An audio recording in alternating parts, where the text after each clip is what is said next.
Eu tenho medo de quando a Terra se formou. Que tremendo estrondo cósmico. Da camada...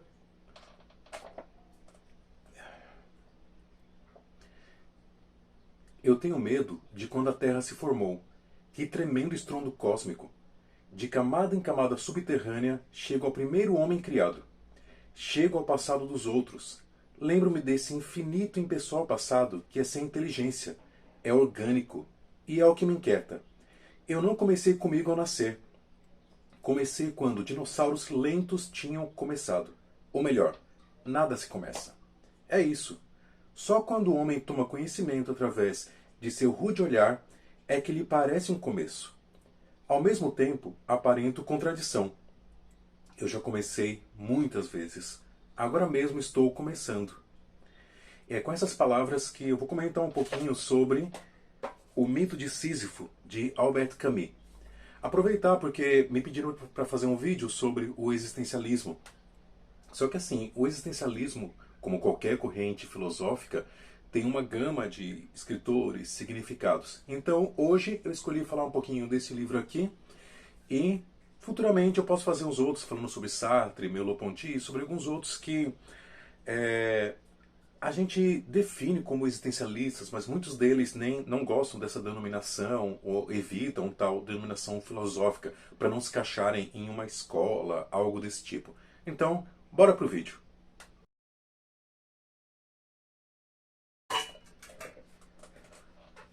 Uma das coisas que é mais perturbadora quando a gente começa a estudar sobre o existencialismo é quando a gente lê nesses filósofos que a vida não tem um sentido. Isso pode parecer perturbador porque nós passamos uma vida inteira em busca de felicidade, do nosso eu, do nosso projeto de vida, como hoje isso é muito falado. E quando a gente lê isso em alguns filósofos, isso parece ser bastante perturbador. E o começo do mito de Sísifo é bastante interessante. Olha só como é que são as primeiras palavras. Só existe um problema filosófico realmente sério: o suicídio. Julgar se a vida vale a pena ou não vale a pena ser vivida é responder à pergunta fundamental da filosofia. O resto, se o mundo tem 3 dimensões, se o espírito tem 9 ou 12 categorias, vem depois. Trata-se de jogos, é preciso responder primeiro. Então, assim, é uma maneira de tentar dar sentido à vida. Mas como é que a gente dá sentido a algo que não tem sentido? Será que se a gente entender que a vida não tem sentido, então o suicídio é justificável?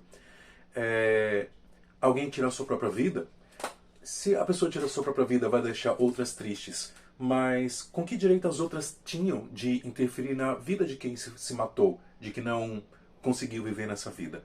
Então, Camus, no último capítulo, ele dá uma espécie de solução para esse mistério.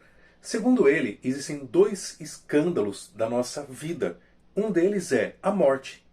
Ninguém escapa à morte.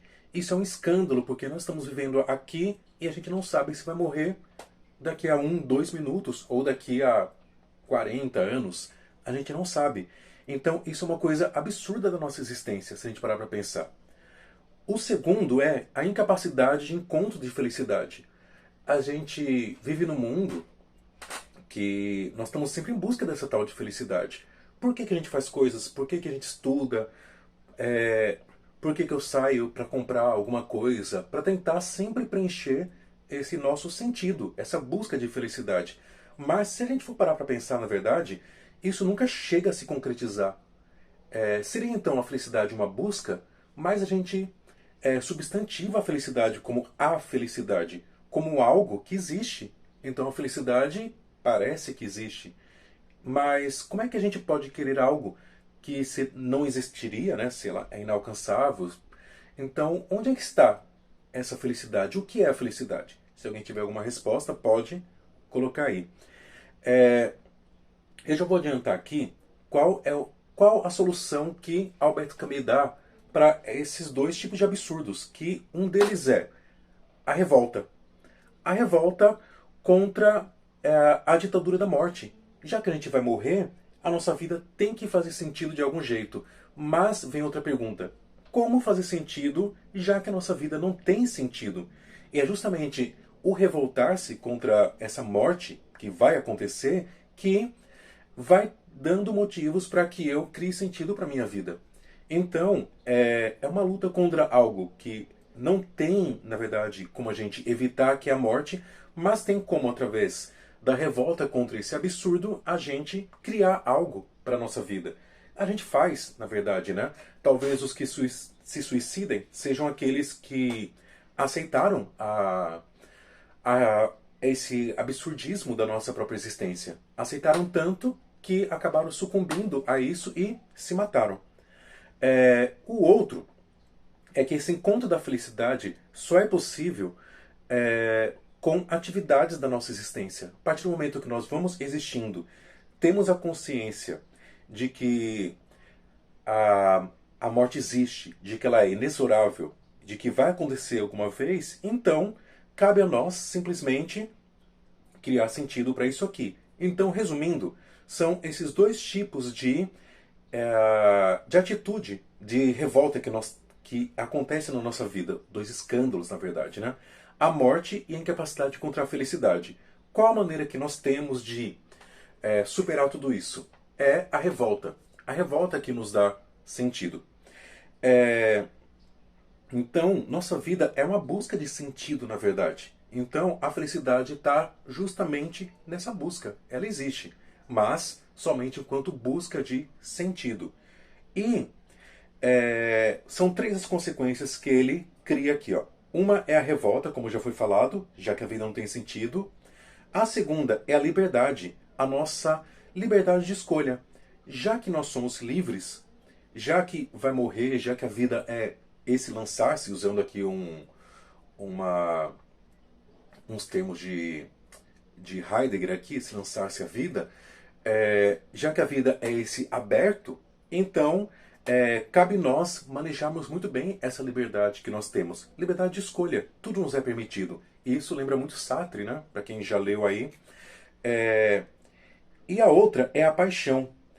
Porque não se pode viver no mundo se não for através da paixão pelas coisas que nós fazemos. Não encontrar paixão, não ter paixão pelo que se faz, é sucumbir ao absurdismo que é a nossa existência.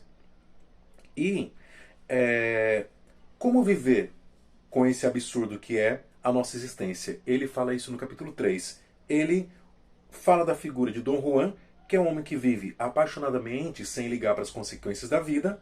O outro é do ator, que vive a sua efêmera fama, né? Que a fama pode ir, pode ser que acabe também. E a conquista da escolha.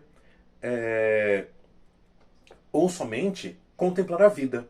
Será que nós vamos somente contemplar as coisas que vêm? Como é que nós vamos viver? Apaixonadamente, como Dom Juan, vivendo e se aproveitando das coisas efêmeras que vão e vêm, ou contemplando as coisas? Como é que se vive? Essas são as três maneiras como ele fala. Para a gente já se encaminhando aqui para o final, por que o Sísifo? Sísifo, para quem não conhece, é um personagem da mitologia grega que ele é condenado pelos deuses a rolar uma pedra. E essa pedra, ele vai subindo até o mais alto do monte, só que a pedra desce. Então ele tem que pegar a pedra e colocar lá de novo, vivendo isso por toda a eternidade. Sísifo, na verdade, não se revolta contra esse absurdo que é ter que levar uma pedra para cima do monte e descer e depois pegar de novo. Então a vida tem que ser o contrário disso. O contrário de você aceitar a sua própria condição de jogado no mundo. Então a vida é um apaixonar-se, mas um apaixonar-se pelas nossas escolhas, pela nossa própria revolta contra o nosso momento. Só para a gente terminar aqui, é dito aqui, ó. A partir do momento em que é reconhecido o absurdo é uma paixão, a mais dilacerante de todas. Mas toda a questão é saber se podemos viver com nossas paixões, se podemos aceitar sua lei profunda, que é queimar o coração que elas, ao mesmo tempo, exaltam. Então, ao contrário do que muitos imaginam inclusive o Sartre no O Existencialismo é o Humanismo vai criticar isso, o, o existencialismo não é uma corrente filosófica da quietude, da simples aceitação. Já que a vida é assim mesmo, então bora aceitar tudo. Muito pelo contrário. Ela, como Sartre falava, é o humanismo, já que dá pra gente a nossa possibilidade de escolha. Está nas nossas mãos, não está em um ser eterno, num Deus, em alguma coisa. Está nas nossas mãos aqui criar o sentido para a nossa própria existência. Isso, segundo Sartre, é a existência. Isso aqui que a gente acabou de ler é viver com a paixão, como ele fala. Será que nós aguentamos viver com a paixão, com as nossas próprias escolhas, com tudo? Como é que a gente vive então? Então aqui foi uma introduçãozinha bem rápida do Mito de Sísifo. É um livro que eu indico para quem está começando na filosofia. Não é tão difícil de ler, mas também não é tão fácil, porque nada de filosofia é completamente simples. Mas para quem quer iniciar na filosofia, no existencialismo, nessa corrente que chama a atenção de muita gente, é aqui no O Mito de Sísifo, de Albert Camus. Para quem não sabe, Albert Camus nasceu em 1913 e morreu em 1960. E esse livrinho aqui é de 1941. Ou seja, está rolando a Segunda Guerra Mundial. Então é isso, pessoal. Por hoje aí é só um pouquinho da nossa introdução sobre o existencialismo na visão de Albert Camus. Vamos ver se no futuro eu coloco aí algumas visões de uns outros filósofos também dessa mesma corrente para que vocês tenham uma visão mais ampla dessa corrente filosófica tão importante, ok?